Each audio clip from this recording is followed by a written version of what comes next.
Welcome to my 11th monastic musing. I am Brother Joseph, and this is my third installment on the topic of friendship. There are several verses on friendship found in the book of Proverbs. One proverb that supports today's topic is in chapter 18, verse 24. There are friends who bring ruin, but there are true friends more loyal than a brother. Today, I want to address the topic of testing a potential friend to make sure he or she may be true. I once read a tweet that said people we meet are either blessings or lessons.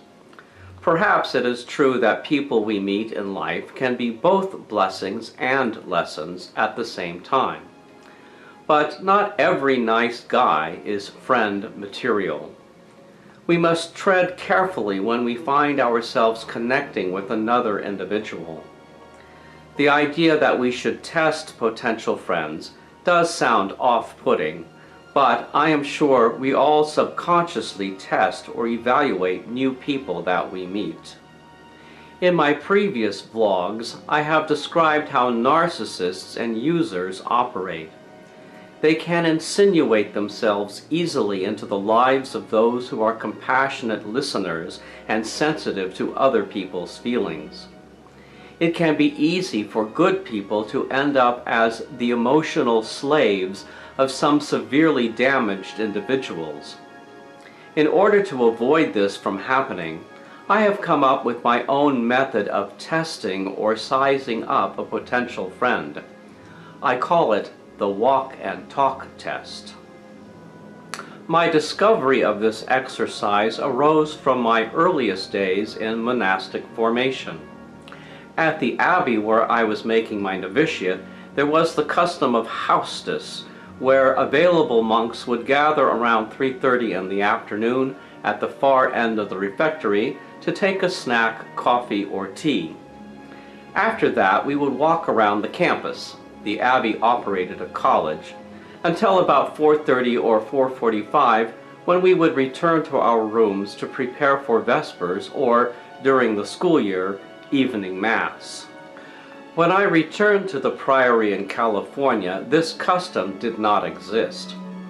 When a young monk my own age came to reside at the priory during the 4 years he attended the local seminary, we revived the almost daily custom of hostess, as well as the customary walk around the high school campus when we were both available to do so.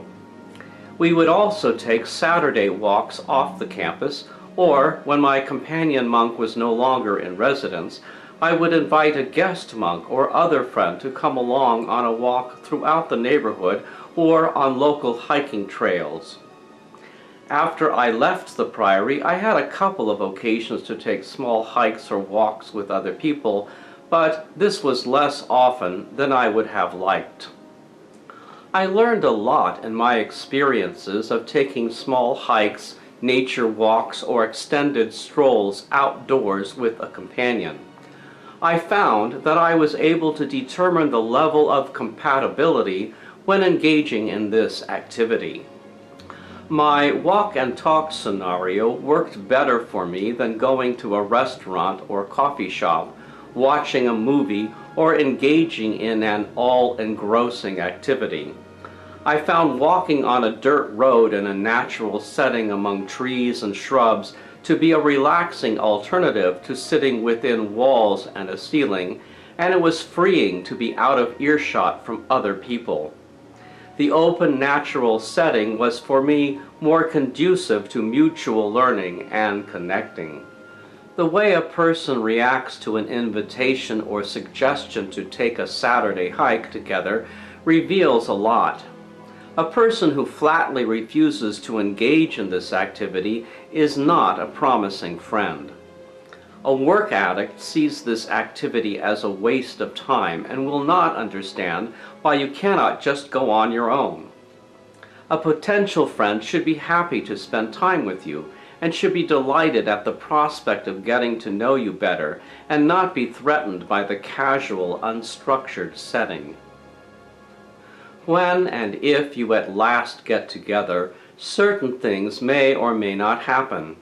In a companionable walk and talk situation, both people may subconsciously adjust to each other's pace and speed if they are genuinely bonding. Conversation becomes easy, laughter is in abundance, and positive words are usually exchanged. The two people should feel as equals in the exchange, and there should be a mutual interest in learning about each other, even if it is somewhat cautiously done. This is not to say that there may not be some fumbles along the way, but generally speaking, the positives in the experience should outweigh the negatives. By the end of the day, both people should feel good about the exchange and even anxious to engage in other activities together in the very near future. There are nevertheless some red flags about which you should be aware. When you and your companion have gone your separate ways at the end of the day, there is one important question you must ask yourself. Was today a coming together of equals, or a competition to sort out a winner? As I mentioned earlier, bonding friends walking together tend to match each other's speed and pace. Was your companion more intent on setting the pace himself and transforming the activity into more of a challenge than a meeting of equals? Did this other person often insist that details be arranged his way? What was the conversation like? Did both of you learn about the same amount of information from each other? Or was the conversation so one-sided that only one of you did most of the speaking? At the end of the day, did you discover that you now know just about everything about this other person, but barely had much opportunity to share much about yourself? If you were able to share information, did he respond by critiquing you, by pointing out your foibles and failures, or dismiss or discourage your hopes, dreams, and plans for the future? Did he appear to be trying to control the conversation, the activity, and possibly even you? My previous blogs may seem to be a collection of cautionary tales rather than stories of success. I may not be the best resource on how to enjoy a sound relationship, but I do believe I have valuable information to share. No human relationship is without drama or disappointment, and I do not wish to leave the impression that an exhaustive checklist of requirements must be ticked off before pursuing a friendship with another person.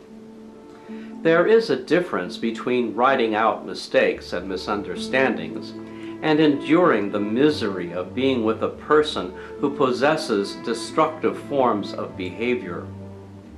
What I am suggesting by testing a potential friend in initial walks and talks is that you should open your eyes to recognize unhealthy patterns of behavior with honesty rather than bury your misgivings in a cemetery of denial. This is how you can avoid friends who bring ruin and make room for true friends who will be more loyal than a brother.